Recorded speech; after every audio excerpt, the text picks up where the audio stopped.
Hey everyone, today I'm going to show you how to customize styles and formats in Recraft AI. Let's get started. First, open the Recraft app from your phone and tap Create or Start a new project.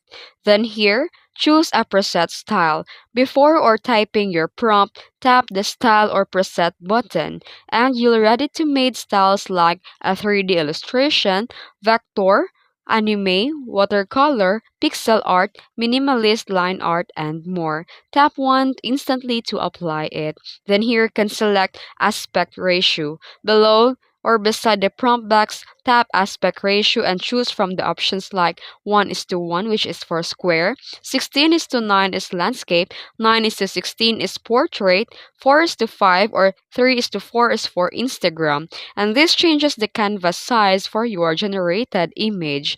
Then generate your design. Once your style and formats are set, tap Generate, and Recraft will create your design based on the selected look and size. And that's it. If you found this video helpful, don't forget to like and subscribe for more tutorials. Thanks for watching.